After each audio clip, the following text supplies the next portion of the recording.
Hey y'all, and Merry Christmas. Welcome to Pour. My name is Fraser. Our mission is to create an inclusive community in which women can be poured into, pursue their purpose, and collectively navigate life's challenges, all in Christ's name. We are so pumped to have Mazi Robinson here with us tonight to close out our first year of Pour. And we want to see how you're watching. Please send us pictures over Instagram. Our Instagram is pourcommunity.atl. We want to see how you're watching, whether it's with others or not. And please send us questions through our story on Instagram as well. We will be doing a live Q&A at the end. And we want to say thank you again to Kathy Bremer. And if you are looking for a stocking stuffer or a gift, please go to Whole Foods. They have the farm to table wine that is fantastic that we had at the February gathering, and it is the perfect gift for this season. And so to kick us off this year, this time, we're gonna have Becca Hamilton introduce us and tell us a little bit of her story and also pray us in. Thanks, Fraser and Brantley. I'd love to pray for us, so please bow your heads. God, we praise you tonight. We praise you for your holiness, your perfection, your sovereignty, your faithfulness. We praise you for the Christmas story. Thank you for coming down from heaven to earth to be with us. Tonight, we acknowledge our own humanity in front of you, that we are uncertain, that we are weary, that we are divided, we are sad, we are distracted, we are in need of something better. We thank you for your presence in our city of Atlanta. We thank you for orchestrating all of this for Pour, for giving these leaders the boldness to follow you and provide a platform for you to be made known.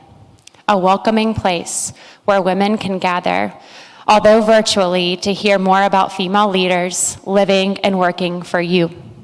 I boldly ask tonight that your spirit be alongside every woman tuning in and outside of Atlanta. Would you remind them that you have gone before them in facing all that is on their minds and hearts, the loud cries and the quiet stirrings. Lord, remind them they are not alone. They are in fact are seen, they're called by name, and they are adored. Tonight, I ask that your spirit be with Mazi as she shares her story. Lord, be with Katie as well as she stands along Mazi tonight. Thank you for using Mazi, God. Thank you for guiding her in every season, aligning her steps to further share your glory. Thank you for her heart for this city, for her vision to cultivate joy, courage, and freedom in the lives of women. Through Mazi's work, healing and restoration are possible. We give you the glory for how you bring healing to those who encounter her truth and her presence. Give grace to us tonight as we settle in with open hearts and open minds to hear of what you're up to. We love you, Lord. It is in your name that we pray. Amen. Amen. Hey, everyone. My name is Becca Hamilton. I've written just a couple of words down to share with y'all before I turn the mic over to Mazi and to Katie. I'm so glad that you're here with me to hear Mazi's story. The word is out that the topic is mental health this evening, a topic that is so meaningful to me personally. At age 24, I moved to Atlanta, lived in the Highlands with a couple of roommates, great roommates, got a call from my mom, pretty unexpectedly, that my parents were separated and they were thinking about moving toward divorce. The transition to this big city got hard, really fast. My world crumbled as my parents were my greatest heroes. I felt as if I were a 7-year-old little girl wanting to jump through the phone into my mom's arms. I experienced brokenness, grief, confusion, and deep longing for something, and that something was restoration. That next year, I realized that I needed help holding this weight as I walked through a season of engagement to my now husband, John. Watching my parents' marriage dissolve and walking into my own was very difficult. I so badly wanted to reconcile the darkest parts of my soul with the most joyful parts as well, but I knew that would take courage and time. John and I both agreed that counseling would be a wise step. Through the hard work of counseling, which I still pursue today on my own, I'm able to process my family of origin dynamics and how those relationships affect my own marriage, my identity, my role as a friend, as a mom, and also as a sister. I'm able to give myself permission to feel the emotion, yet confront the shame and the lies that creep in on a daily basis, and to live more freely. That said, I believe in the work that Mazi is doing and what she has created here in Atlanta and beyond through the work at Cultivate. My own experience in counseling impacted my decision to pursue graduate training in the field, and now I'm just so grateful for the opportunity to work for Mazi and Cultivate. I'm really honored to be here tonight with one of my best friends, Katie, and these other girls, and to be alongside of Mazi. I hope you all enjoy her story. Thank you, Becca. Oh, that was the best. What a great way to start. Well, welcome, Mazi. Welcome, everyone. It is so great to have you with us here and have you with us wherever you are. Yes. We are grateful, grateful, grateful. What a wild and crazy year. I know. It is crazy, and it's really crazy to think that we're just 3 weeks away from it being over. I don't really know what over is going to bring us, but nonetheless. You and me both. Not quite sure. And Yeah. it's funny to think about. I feel like you and I were just talking about this, about Pour for the first time. I want to say we connected really early in the year. And so we've known that you were going to do this throughout the length of a wild year. Yeah. Where mental health has been top of mind for so many people. And I feel like Brantley and Fraser and I have selfishly just been sitting on knowing that you were coming and that you were going to round out this incredible experience. And what a blessing. So I'm so excited to get to share you finally with all of these amazing people. Thank you. I think I can speak for all three of us saying that we have heard from so many people, not only how excited they were about this topic, but specifically about you. So I'll let that be my segue into the embarrassing moment where I tell everyone else about you and make you sit here and listen to me read all of your accolades just for a moment. Okay. But I'll read directly so I don't miss a thing because there are some good ones here. So Mazi is a licensed professional counselor and speaker, specializing in helping women discover their true voice as they navigate self-worth, self-esteem challenges, relationship concerns, and life stage transitions. In addition to her work as a therapist, Mazi maintains an active speaking schedule, presenting workshops on topics such as anxiety, healing, healthy relationships, personal growth, and purposeful living. She is also a certified Daring Way facilitator, presenting workshops and retreats based on the research and methodology of Dr. Brené Brown, who I think is a favorite among many, to individuals and groups. And as Becca mentioned when she was opening us up, Mazi is the founder and director of Cultivate. Through its counseling center and bi-monthly gatherings, Cultivate encourages women to cultivate joy, courage, and freedom in their lives as they pursue emotional, mental, and spiritual health. Incredibly well aligned with what we're doing tonight. We're so excited. And Mazi, of course, lives here in Atlanta with her husband and 2 sons. She is an avid Friends fan, which I am too, so love that. Loves dinner on a porch with friends and is passionate about telling women they are worthy and loved by a good God. Yes. And I really think I can speak for everyone saying that I think we all need to hear some of that tonight. So with that, we will jump right into it. So we would love just to kick things off hearing a little bit about your personal background. Specifically, I was so struck hearing you talk about your college days and what you studied in school, which is so different than what you're doing now, but I'm sure connected. So just would love to open you up with that. Yes, so my journey to becoming a therapist is a bit of a winding road. And on paper, it looks like I'm kind of a fickle person, but I'm actually not. And as I like to see it, God wastes nothing. So I am from Atlanta. I'm from the metro Atlanta area, so I'm an Atlanta native, a little bit of an odd bird in our transient city. I then went to Vanderbilt to major in vocal performance. And so what that means is that technically I am a classically trained lyric soprano. And what that means is that I sang a lot of Mozart back in the day. And so I went to love it. Vanderbilt, majored in vocal performance. My life was really centered around performing and music. While I was in school, I struggled off and on with pretty significant performance anxiety. And it would come and go, and it would hang around for a few weeks or a month, and then it would go, and I'd be fine, and then it would come back, and just kind of off and on all throughout those 4 years. And so I graduated from Vanderbilt, and then I went on to grad school to get my master's in vocal performance. And so after a semester of grad school, I came home at Christmas, pretty much right about this time. Wow. 21 years ago. I just did some quick math there.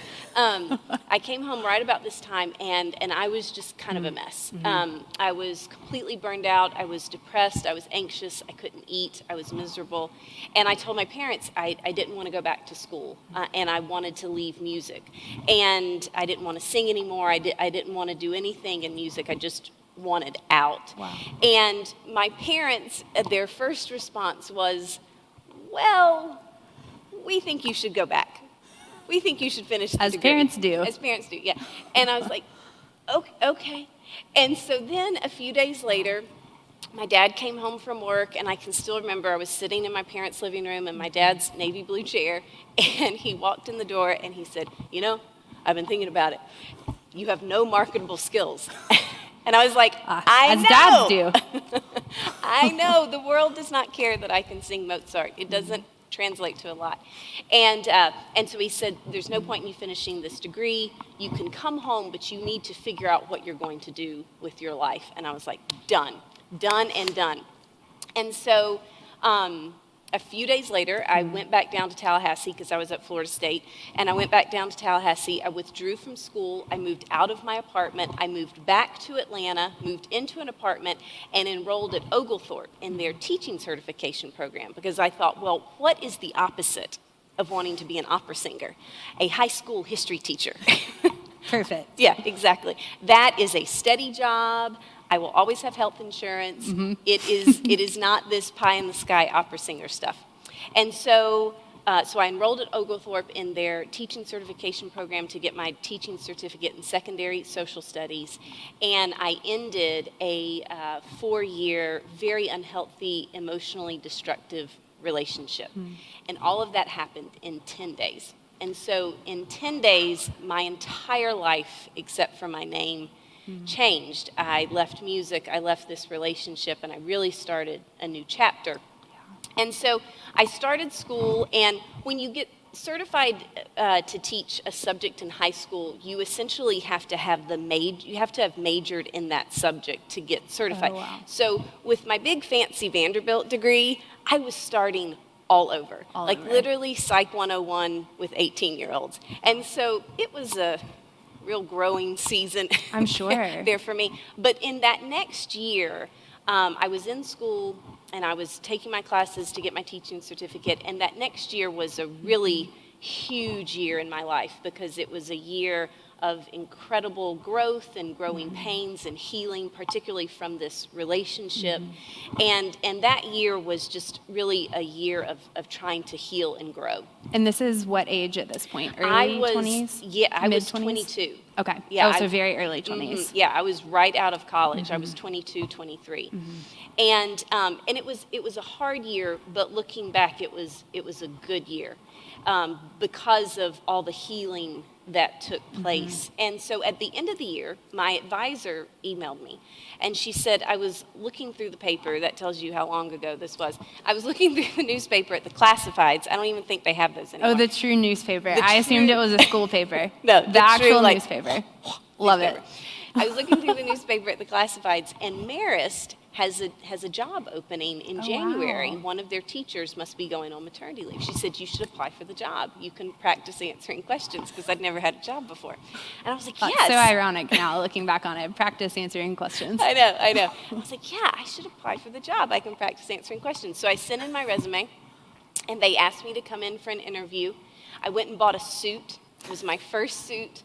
Very professional. Yep, it was gray, and I had a lavender blouse. Do you still have it? I don't, but I thought I looked sharp. Like I bet you did. Oh yeah, I was ready. So I went in my first interview and I met with the social studies department head and the academic dean, and they asked me to come back and teach a class. I'd never taught a class a day in my life, and I taught a class on 19th century social movements. And then they asked me to come back and meet with Father Konzen, who is now Bishop Konzen.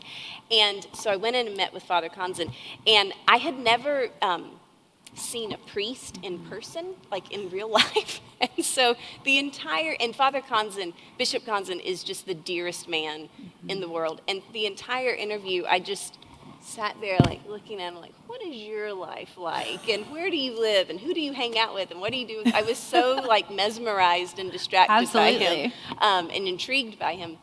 And a few days later, he called and offered me the job. Wow. And so I often say that Marist is one of the great evidences of grace in my life, because there is absolutely no reason that a Southern Baptist born and raised vocal performance major with not a day of teaching experience should have gotten a job teaching history at one of the best Catholic high schools in the Southeast. Had to be the suit. It had to be the suit. But God was very good. He was very amazing. gracious. I really saw Marist as God saying, it's time. Like, we have been in sackcloth and ashes long enough, and it's time to get up and to live again. And so I started teaching at Marist, and I loved it. I loved the community. I taught 9th, 10th, and 11th grade history. I loved my students. I loved teaching, like the actual act of teaching. I just loved everything about it.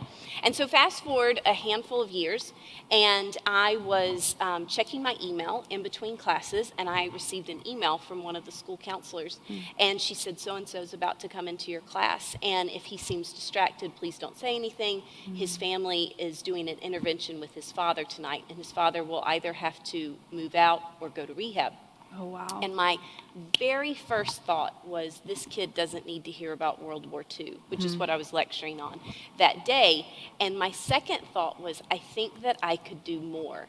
And it was really that singular moment that the idea of changing careers and going into counseling came to me. And so I continued. That gives me goosebumps. That's incredible. Yeah, it was like really like a Damascus Road moment, just a real moment. And I continued teaching at Marist for another school year, but I took that school year and just began to explore the counseling profession, and I met with different counselors in the city to ask them, like, what's your life like? Are you sad all the time? You know, things like that. I went sad all the time. Right, yeah.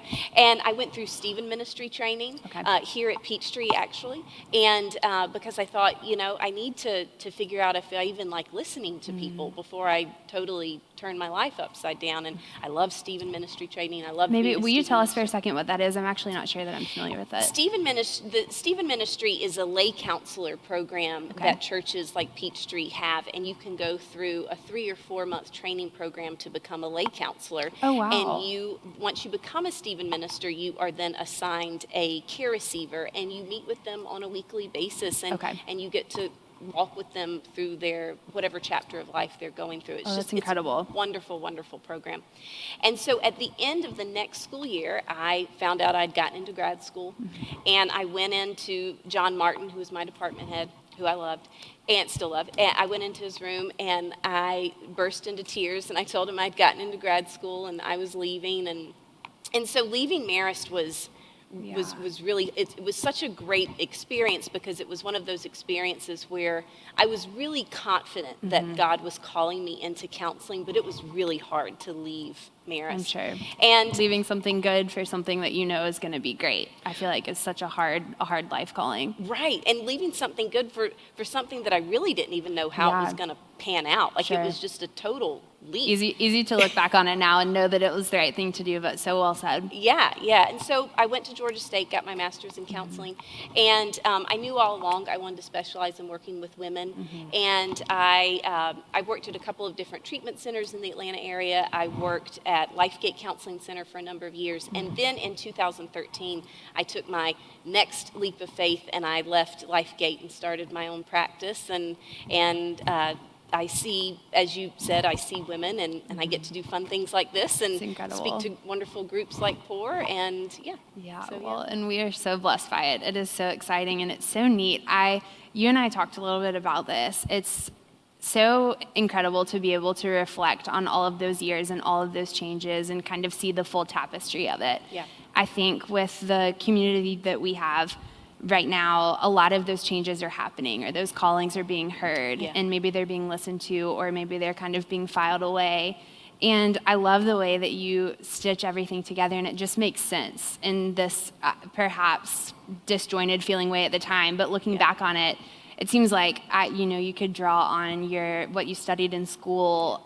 You're speaking to so many people now. So I would never have ever guessed that you had any bit of performance fright whatsoever, because you're such an incredible speaker. So even going all the way back to that, to the education, the love, the care that comes into teaching, the knowledge, being able to draw on information and convey that to other people to where you are now, it really does all make sense. And I'm sure when you were walking through it all, it didn't necessarily feel like it was all making sense. No, not at all. And that was one of the really hard things when I left music. I had incredible guilt about I wanted to leave music, and it's interesting.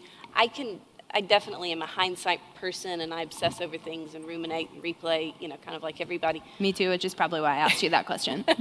But of all of my life decisions, the one that I have never doubted was leaving music, and which was kind of interesting because I was 22 when I left music, which I recognize as young, but at the time it felt huge because for 15 years of my life had been centered around music and performing. So it really was leaving an identity. It really was leaving a self, if you will. And it's interesting, when I walked away, I really never looked back. I never doubted that, and I think because it had become so angst-filled for multiple reasons. And at the time, I had a lot of guilt about leaving music because my parents had invested a lot of money for me to become a performer. Yeah. And so I had a lot of guilt about that. But fast forward several years, and there was one talk. I can't remember exactly what the talk was, but there was a talk several years ago, and I can't remember what the topic was, but I remember it just hit me. Oh my goodness, it wasn't wasted. Like, that wasn't the stage God was preparing me for. He was preparing me for a different group and a different audience, if you will. And it was just so humbling. Like, God was putting the puzzle pieces down, and no, I couldn't see it at the time, and it was painful, but nothing has been wasted. Not a single year of studying music, not a single performance, not a single lesson, because I use all of those skills now, Yeah, which is incredible. Yeah. And then, life cannot be bifurcated to the point of having job and life. So in the midst of those decades too, you're getting married, your kids come along. What does it look like to experience some of that change and then start to walk into those personal life changes too? Yes. So it's interesting. My young adult years are really compartmentalized. Like, there's a strong demarcation between my 20s and my 30s. So my 20s were really focused on teaching. I was teaching at the time, dating, meeting my husband, and getting married, and kind of being that young married. And that really was my 20s. And then my 30s were a totally separate chapter because I turned 30 1 month before I finished grad school. So it was really just like a line in the sand of like, you're now 30, it's a new decade, it's a new career. And that's done. Wow. And so my 20s, I think of my 20s as having a lot of freedom. And as I was thinking about this week, I thought, wow, I really see my 20s kind of through the eyes of a middle 40-year-old person, because like there was so much freedom. And I feel like my life is much more scheduled and regimented now because we have kids. But I could eat whenever I wanted to, And but in my 20s there was a lot more freedom. Obviously, seeing friends, and then also my 20s for me in particular were a real decade of healing and unlearning and relearning, and again healing from this relationship from years in college, and unlearning things that I believed about myself, and really beginning to rediscover myself. And then I got into my 30s, and I feel like if 20s are like freedom and fun and discovering yourself, 30s are when you live out kind of the grind of life, and that sounds way more negative than I mean Yeah, for it as to. someone turning 30 in March, that's so exciting. Yeah. I look forward to Yeah. Just kidding. I wish I could think of a better word, but I think in your 30s you tend to live out the decisions that you made in your 20s or were made for you in your 20s. Wow. So, for instance, like if you got married in your 20s, then in your 30s you're living in that marriage and you're living out that decision to get married. Sure. If for whatever reason you have not gotten married in your 20s, then in your 30s you're living out of that as well, of kind of the ache of wanting to be married, if you are wanting to be married, and seeing friends' lives diverge from yours. And so for me, my 30s were this period of stepping into this new career. And although I had great confidence that God was calling me to be a counselor, when I got out of grad school, I went through a real season of doubt for about a year. My first job out of grad school with a master's, I was making $15.85 an hour, and I had no health insurance. And I was like, what in the world It's a scary way to start. have I done? I left the most secure job on the face of the planet in a community that I loved for no health insurance and not a lot of money. And so there was a season of doubt that followed a real confidence in the calling. And then I moved into a different job and began to really grow and develop my career. But at the same time that was going on of moving into my career, I was also going through a season of infertility. And that really shaped a big part of my 30s. Because infertility is hard for those of you who are walking or have walked through that season. It's a very difficult season, as you know, but it is relationally a very difficult season. And I think, with friendships, in adulthood, our friendships can begin to diverge. And when you have a friend that gets married, that impacts the relationship. But when you have a friend that has a baby, that really impacts the relationship. And Absolutely. so, when I was going back to school and starting this new career, all of my other friends were having babies. And so I just felt like every day I would find out that somebody was pregnant.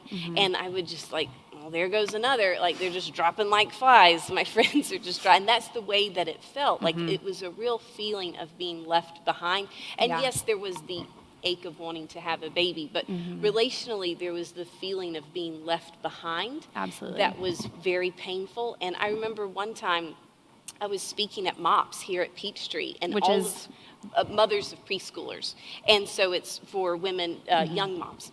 I And was going to try to guess, and I could not draw deep enough into my memory bank to remember what the acronym was. Thank you. Please keep going. And so all of my friends were in MOPS. And I was speaking at MOPS, and I was very excited to speak at MOPS. I love Peachtree MOPS. I was very excited to speak at MOPS. But I remember standing in the room and looking at all of my friends and just thinking, I can't be in this group. Like, I literally don't have the membership requirement to be with my friends in this group. And so just that feeling of being left was really hard during that, or just feeling like my life path was so different from my friends, and that loneliness of that in my early 30s. And then we eventually did IVF with both of our kids, and the rest of my 30s were focused on being a mom and figuring out how to be a working mom and have young kids and Juggling so many things. and real adulting and so forth and so on. So It's it's incredible. interesting as I think back to my 20s and 30s. They're very different decades for me. Absolutely. Yeah. And a common theme of so much change and adjustment. I feel like I'm hearing a lot of that in your story. So many calls to adjustment, which is, it's incredible to me as someone who I'm personally incredibly passionate about counseling. My story, similar to Becca's in some way, my parents were divorced when I was 3. And it was wild because it was pretty amicable, and I'm incredibly close with both of them. It was never super disruptive, like great relationship still. So I always walked through that thinking, okay, well, counseling may not necessarily really be for me. I think I'm fine, all things considered. You come to grow up and realize that sort of life disruption impacts you far more than you could realize. And so it was when I moved to Atlanta 5 years ago, one of the first things that I was committed to doing was diving into counseling. And 5 years of fruit from that, it's just incredible to reflect on everything that I've learned. And so I love knowing more of your backstory and what you walked into that profession with, and knowing how many people you help guide, encourage on a daily basis. And one of the things that I love so much when we were getting ready for this night was you drawing on your own experiences from your 20s and 30s, and then the way that you articulate how to walk through our 20s and 30s. Yeah. And just kind of open forum on that. Would love to hear you elaborate a little bit on what it looks like to navigate those different life stages. What it looks like, even this is a huge question, so you take it wherever you would like, but we've experienced a year of such turmoil and such difficulty. So we're already, doing the normal hard life things, but then we've got all of these other difficult world things piled on top of it. Mm-hmm. So counsel us.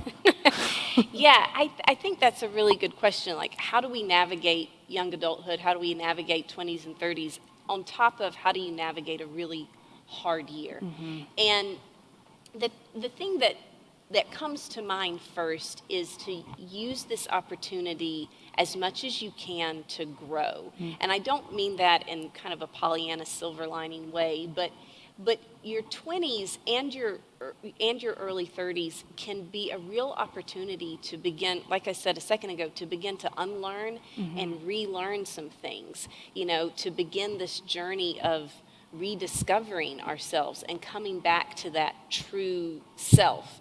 Because one of the things that can happen, not to get too deep into this, but one of the things that can happen with girls as they move from childhood into adolescence and then into their 20s is that they can begin to get separated from their true voice.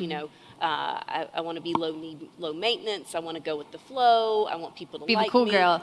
Be the cool girl, so I'll stuff my feelings, I'll stuff my opinions, I'll stuff my wants and needs and desires, and I'll just keep going with the flow. And eventually we begin to feel a tension there of, our lived self and our true self are getting farther and farther away. And so to use our 20s as a time to get curious about ourselves, why do I feel so much anxiety around this thing in my life? Why is this relationship so hard for me in my life? What is going on here that I'm struggling to move on from this dating relationship? Or I keep going back to this dating relationship when I can intellectually tell you it is not good for me.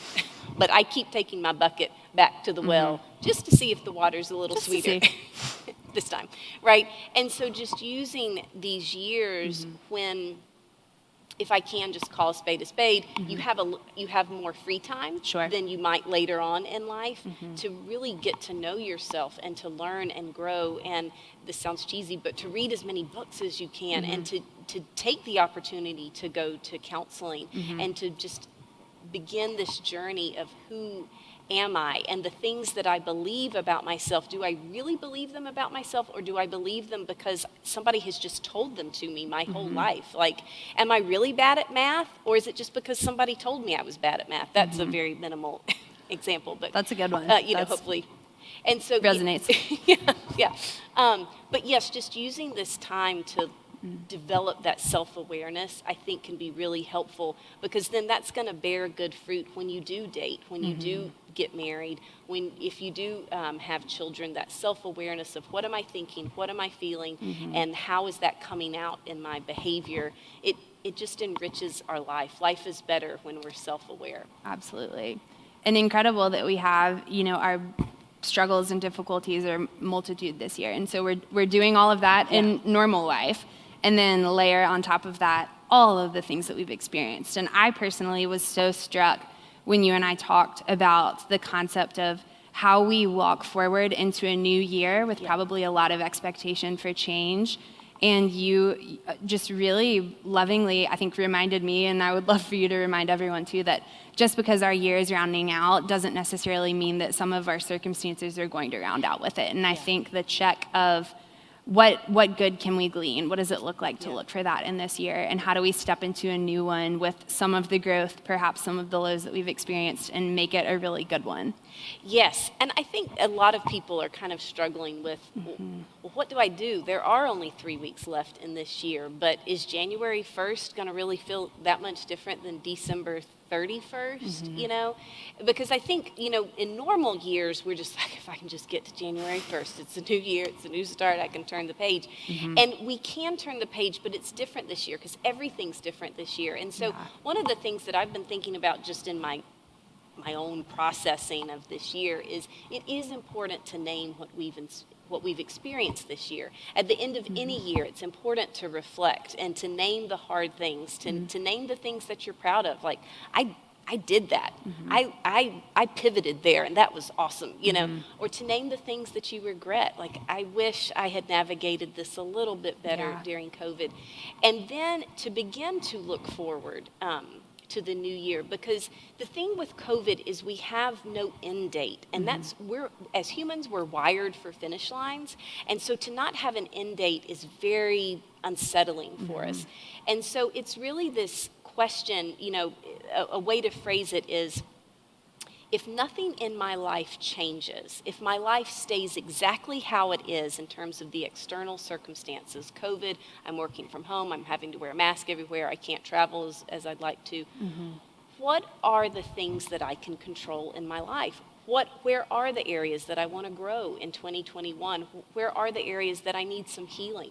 Where are the areas that I need some release and to surrender and to let go? No, we cannot control a lot of our external circumstances, and we have no idea what next year is going to look like. And that truth is always the truth for us, but I think we're really like bearing down on that now. We don't know what 2021 is going to look like, and there can be a tendency to be like, well, I don't know what 2021 is going to look like, so I'm not going to make any plans or goals. But at some point, we have to resume living and planning and dreaming and setting goals for ourselves. And so I think through that filter of, if nothing changes, if COVID remains the same, if my life remains the same, what can I control? Where can I grow?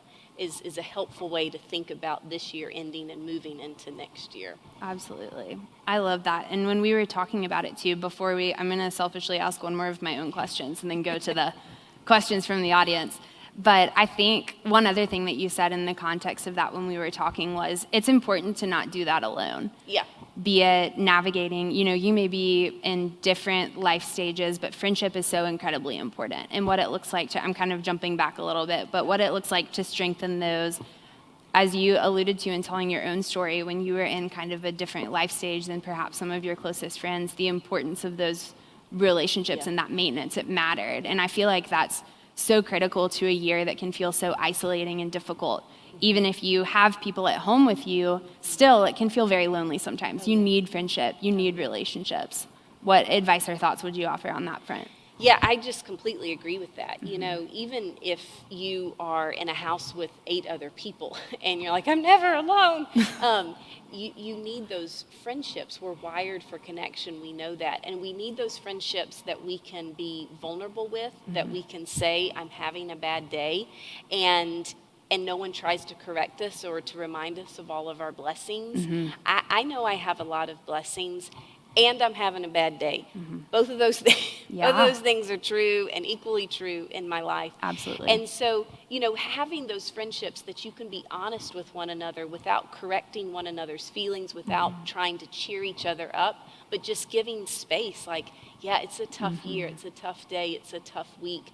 Yes, I get that you're sad. Yes, I get that the breakup is really hard and you're struggling to get over it. Yes, I get that early motherhood, just that is hard. Just that space to just sit with someone. To sit with someone and not try to correct or problem solve. It's just such a great gift, that gift of empathy. I see you, I hear you, I'm here with you, and I'm not going to try to put a bow on you to make you better, to make me feel better. For sure. It's a beautiful gift of friendship, and I think we all need a lot of empathy from one another right now. And so if you're thinking about, well, how can I enrich and deepen my friendships in this next season ahead? If there's one word I could say, I would say to practice empathy. Just that I see you, I hear you, and to really practice sitting with your friends and giving them space to wrestle, to struggle, to feel, to grow, and that space comes back at you. I think that is just, we need empathy and compassion in our friendships right now. And what a neat season, the Christmas season, to be able to reflect on that. That's so just definitive of the life of Jesus. He sat with every kind of person all the time in everything. He was never too busy to just sit with someone. Exactly. I love that. Exactly. Well, we are getting an incredible number of questions here, so we'll start digging into some of those. Alrighty. All right. Oh, this is really a whammy. So we're just going to start off, lighthearted here. Okay. What is your advice for overcoming heartbreak when everyone else is getting engaged? Oh, yeah. And so this kind of, not the same, not trying to equate, but it kind of goes to what I was sharing about my own infertility journey, and this is really hard I think we feel this more in young adulthood than in other seasons of life, when our friends begin to take different paths. Because prior to our 20s, we're all doing the same thing at the same time at the same place. Like, we're all taking algebra, we're all taking PE, and we're all staying after school or going to class. And so we have a lot of mirrors. And then when you get into your 20s, you begin to lose some of those mirrors, and people get engaged and they get married and they have kids, or they start a career, they go back to grad school, and it can feel really, really lonely. And so the thing that I would say to this in particular about engagement, but I would also add having kids as well, if any of you are feeling that with your friends getting pregnant, is try to separate your worth from the feeling. Because what can happen when we see a lot of people getting engaged, or we see a lot of people getting pregnant, is that we begin to feel less than. With the engaged thing in particular, we feel like, well, I haven't been picked. I haven't received the rose, so to speak, right? And so then we feel bad about ourselves, and we feel less worthy, and we feel unlovable, and we feel unloved, and what's wrong with me, and we just kind of collapse. Yeah, we just sink into this pit. And so what we want to do is to think about, okay, I want to have this feeling that is separate from my worth. So I want to be engaged. So that's a loss, because I'm not engaged right now. And so I'm going to grieve that. I'm going to feel sad about that. I'm going to let myself feel sad about that. I'm going to let myself feel disappointed about that. But I'm not going to let those feelings of sadness, grief, and disappointment seep into my worth.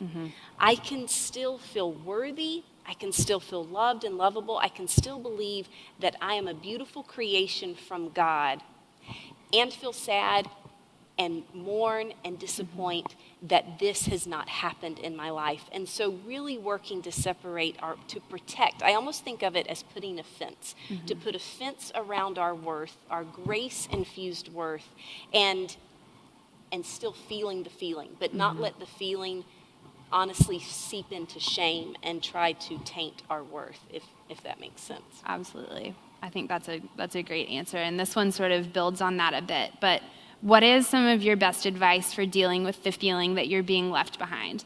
I am so happy for my friends, but it's hard being in a different place even when I'm happy where I am, which, very insightful, whoever submitted that question. Yes. Wait, that's self-awareness. I like that. Yeah, the left behind feeling is painful. Like, you feel that physically. And it's also a very complicated feeling, because you are happy for your friends and you do love your friends, but every time you hear of somebody getting engaged, or every time you have to go to a wedding, or every time you hear of another pregnancy, it can feel like a dagger in the heart, and you can just feel like that ice cold, and we don't like to feel that way, and so then we beat ourselves up because we feel that way, and it's just like a whole thing that we start on. And so I'm a big believer that it's important to name our feelings.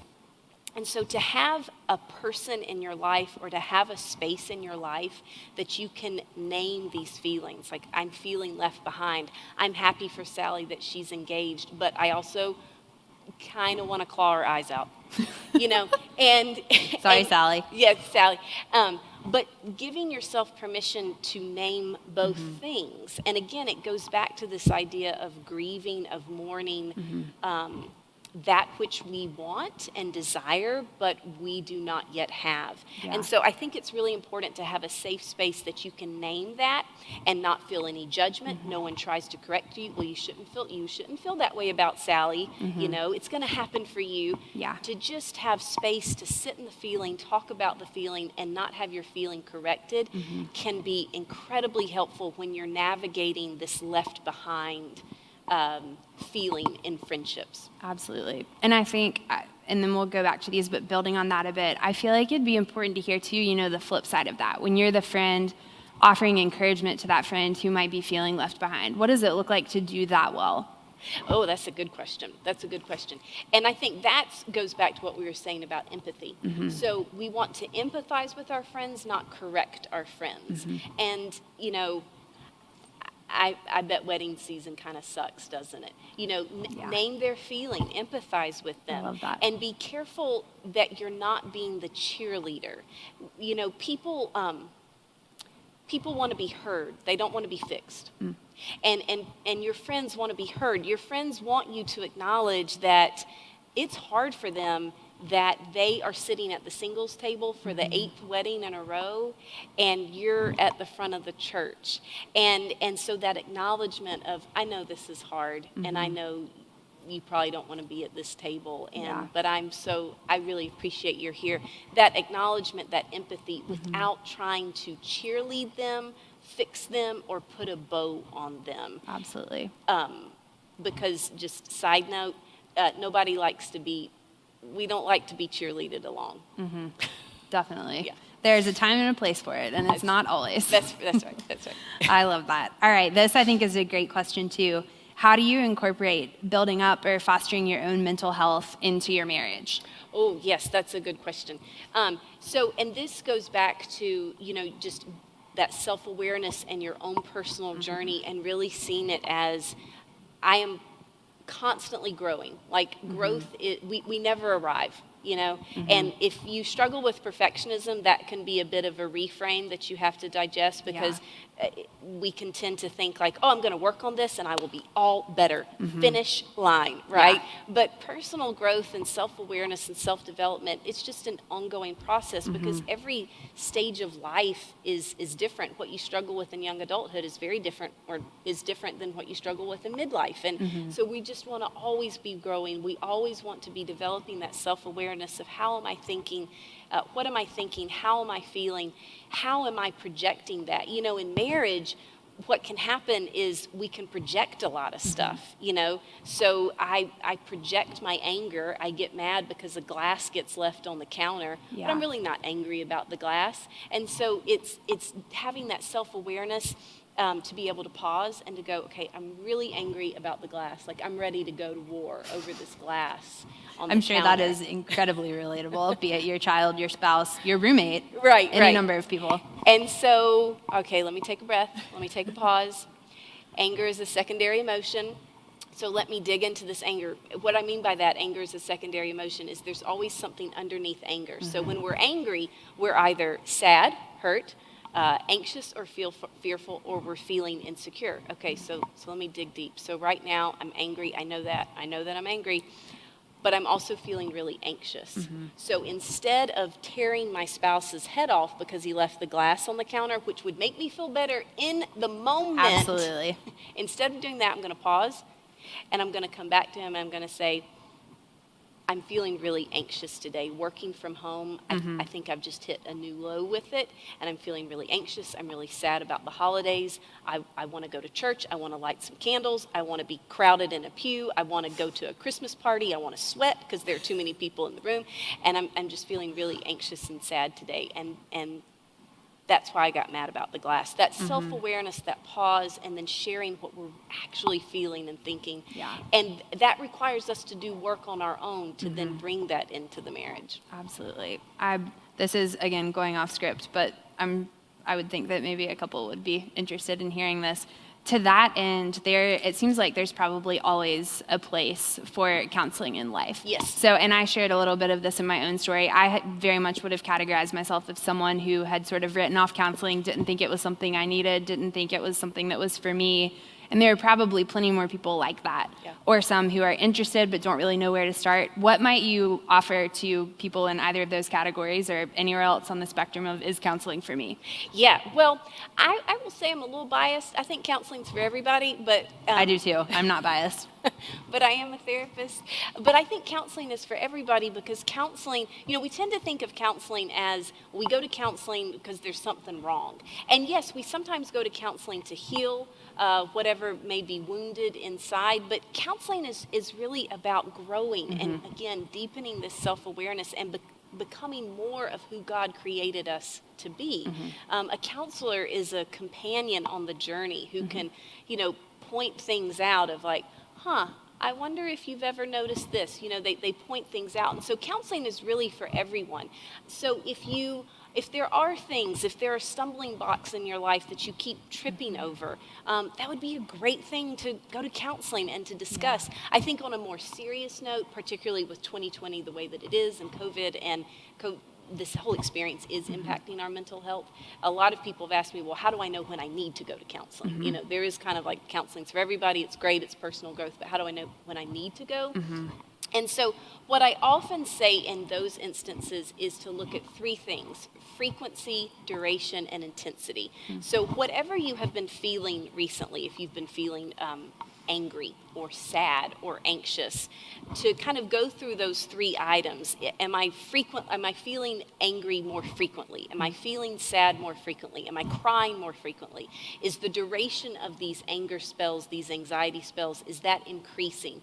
Is the intensity increasing, where it's harder for me to bounce back? It's harder for me to enjoy the things that previously gave me enjoyment, and I get stuck longer. And so looking at that, the acronym is FDI, looking at that frequency, duration, intensity can be a really helpful way in discerning if, like, I'm struggling here, it's already hard, I don't need to make it harder. Would I benefit from having someone to talk to? Yeah. Well, and quickly to tack onto that, how do you go about finding the right person to talk to? I think, too, to draw back on a biblical example, it's neat in the Christmas season to think about God as the great and mighty counselor. Yeah. Several people have asked you to sing, which I won't make you do. Oh. I can't promise you that they won't go try to find you on the internet, but there are so many great songs about God being a great counselor. How do you find the right person to walk with? Yes. Well, that is a daunting experience of, you've kind of already taken the leap of courage to recognize, I think I would benefit from talking to someone outside of my circle. That's the other benefit to a counselor. They are not invested in your life, and they don't have an agenda for your life. They are totally separate from your circle. So you can go and vent and dump and process for 50 minutes and then leave. And you don't have to see them, talk to them until next week. And there's real beauty in that, that type of relationship.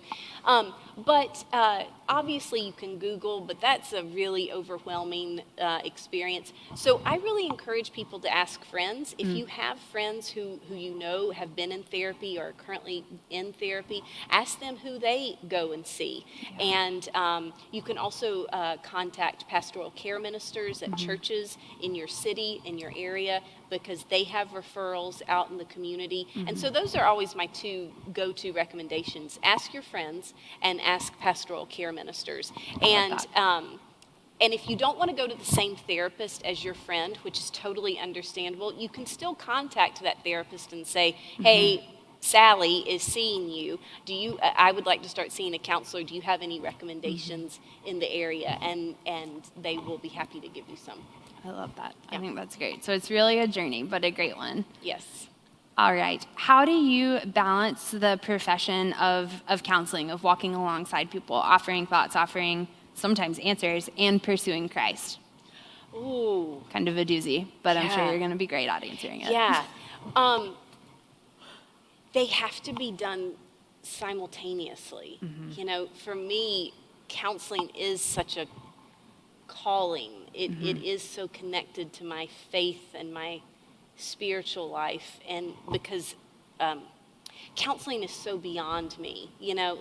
I know when left to my most basic instincts in life, like I'm really impatient. I like for things to move along. I can waste a lot of time on social media. I really like to watch TV, and none of these things really just scream, you were created to be a counselor, And so, so much comparison comes from both of those things, I'm sure. Right. And so becoming a counselor has really required me to step into my relationship with God, because it is totally because of him that I am a counselor. Sitting with clients, and the privilege and the honor of sitting with clients, and the patience and that flow of sitting with clients, and even when I get to speak, like that is all 100% God. Like it is very clear in my mind where I end and God begins, and God is absolutely in the therapy. So for me, they are simultaneous. And so it is, constantly being connected to God and praying and talking to him. And praise music is a real way of connecting with God for me. And so listening to a lot of music and reading, I love to read. And so constantly reading, and just that relationship with God and being connected with him absolutely informs my professional life, because on my own, I'm not designed to do it. I love that. Well, this one is a little bit further down the list, but I think relevant to what you just said. What are some book recommendations that you have? Just a lighthearted one to follow that deep question up. Oh, goodness. So I think we have lots of readers in the audience, and I love to read too, so I'm excited about this one. I love to give book recommendations. Well, so glad someone asked. That's terrific. And my poor clients, I'm sure they're all like, another one, Mazi? Because I'm at the end. We want to know. Yeah. So the first one, I don't know why this one comes to mind, because we're not even talking about this tonight, but I just think it's one that every human being should read, is Boundaries by Cloud and Townsend. It's a great one. It is a classic text. It's been around for years. I think it came out in the 90s. That is just like, if you're just, where should I start in personal growth? Let's start with Boundaries. Anything by Henry Cloud and John Townsend is really, really good. I'm a big fan of theirs. I'm also a big fan, obviously, of Brene Brown. Brene Brown's work has been incredibly life-changing for me. Like, I fully believe God used Brene Brown to change my life. Wow. I discovered her work in 2012, and that really started off just a completely new trajectory for my life. And so Brene Brown, if you are not familiar with her, or if you are but you've never read any of her books, a great book to start with of hers is The Gifts of Imperfection, and then to read Daring Greatly or Rising Strong from there. That's kind of a good path to take. I'm also a huge fan of Harriet Lerner.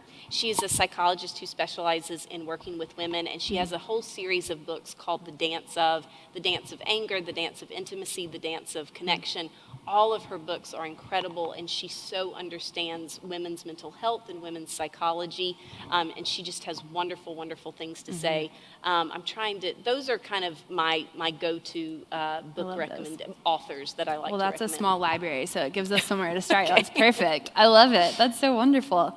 We are still getting so many, so I'm going to try to get, hopefully, to the next 3. I love that. So I can't wait to go back and listen to all of those and write them all down later. What are some of the ways that you might suggest we can debunk perhaps the stigma of battling mental health, maybe even having a mental health disorder or needing help? I think that's a really good and thoughtful question. Yeah. And we've talked so much about empathy, and I'm sure that's a big part of the answer as we come alongside folks as friends. But how do we navigate that? Yeah, and so the word that comes to mind is vulnerability. To begin to share your journey. But my big caveat I give to that is to share with those who have earned the right to share, or earned the right to hear. That's a Brene phrase. To share with those who've earned the right to hear. But begin to share your journey with relationships that can bear the weight of the share. To begin to share, I have struggled with depression. I have struggled with anxiety. And I think this is also an important thing to remember.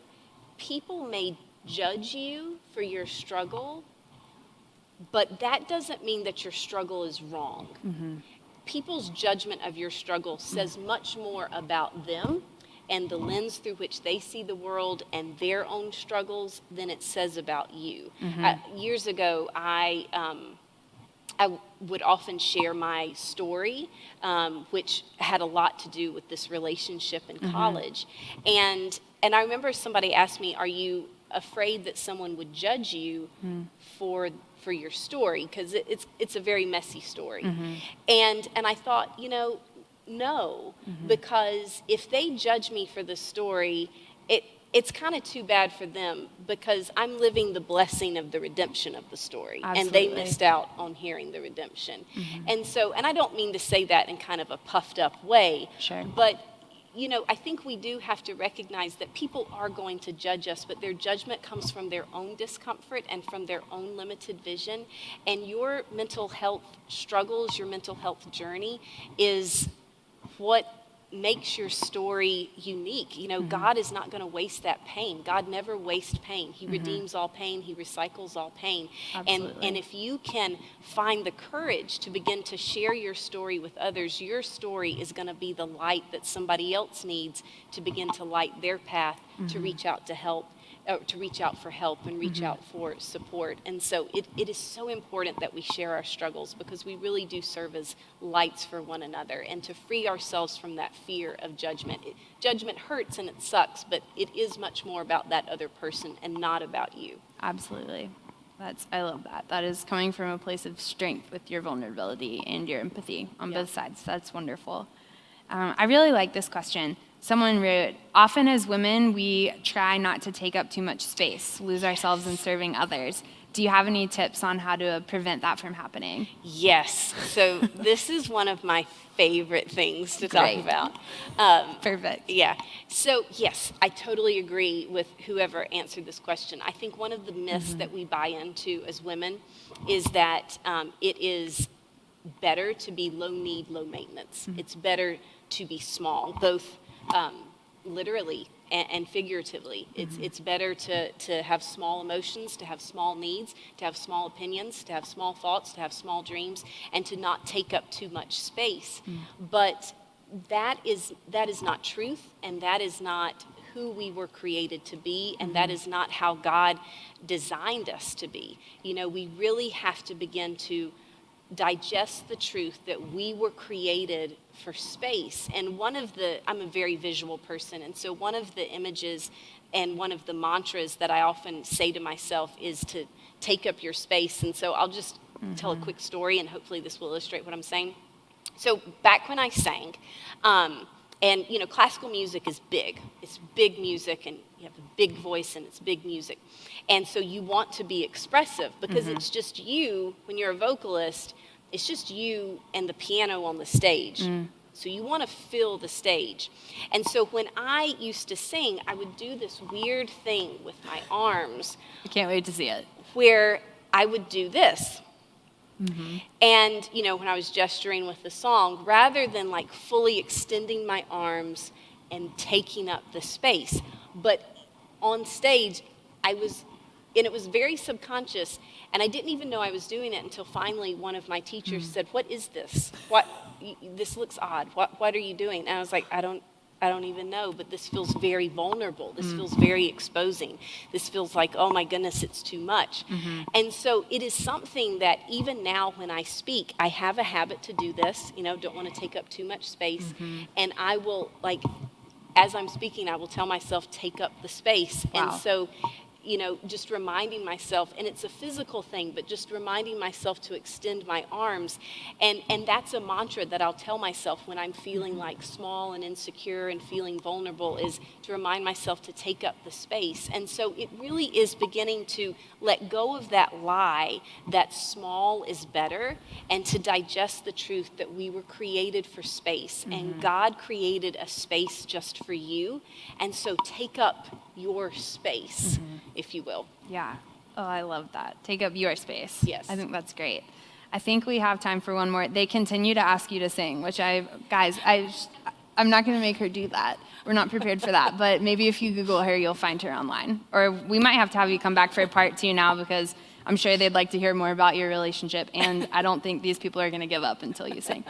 But just to close it out, I think you've talked thematically on this a fair amount tonight, and it's just a great way to go into a new year. How do we find happiness? How do we pursue happiness and keep ourselves from longing for something more in hard times like today, or in seasons of waiting? Ooh, that's a deep one. That's a deep one. So the first thing that comes to mind is maybe to redefine what we mean by happiness. Because happiness is really fleeting. Like, if I went and bought some pants tonight, I would be happy, right? I'd be real happy, because I will admit I'm shopping my feelings a little bit during this COVID Christmas. I just bought a 24-day Advent cheese calendar Oh, that sounds great. yesterday at Publix, so that made me happy. I was real happy about my cheese calendar. And so happiness is temporal. So I think what I would encourage is yes, we want to be happy and we want to experience happiness, but really what we want to move towards is peace and joy. And happiness is determined outside of us. My cheese calendar made me happy. But peace and joy are internal, and they are a mindset. And peace, and we're not always going to feel peaceful and joyful, but peace and joy are rooted in hope and faith. And it's the hope and faith that God is bigger than me. He can see farther down the road of my life than I can. I am not alone. Emmanuel, God is with us. And God does have a plan for my life. And God's laying down the puzzle pieces of your life, and no, you cannot see the whole big picture, but it is trusting and having faith that God is doing something that I can't see. And this hurts right now. This is scary right now. And so I'm going to name that, and I'm going to honor that, and I'm not going to even try to silver line that. And I'm going to believe that God is bigger than me, that I'm never alone, that he has a plan for me, and that he can see farther down the path of my life. It is living in the both and learning to do that. And I really think that is the path to peace and joy. And when you find the 24-day Advent cheese calendar, buy it. Gobble it up. That's 'Cause amazing. Today was a smoky cheese, and it was pretty good. I love that. I'm so glad to know that they have that. Yeah. Filing that away in my memory bank. That's right, Publix. Well, Mazi, thank you. You are just such a blessing, and we are so grateful that we got to have you. And thank you to Becca, and thank you to Kathy and this incredible year of wine from farm to table. And I can't believe that we're wrapping this up. It feels like just yesterday we were kicking this thing off. But excited to report that we will be back in February of 2021, which is crazy, February 9th. So mark your calendars. And I can't believe that we are done. I'm so sad our time has ended. I know, this has been so much fun. Thank you so much Yes. for having me. Thank you for being Thanks here. for tuning in, y'all.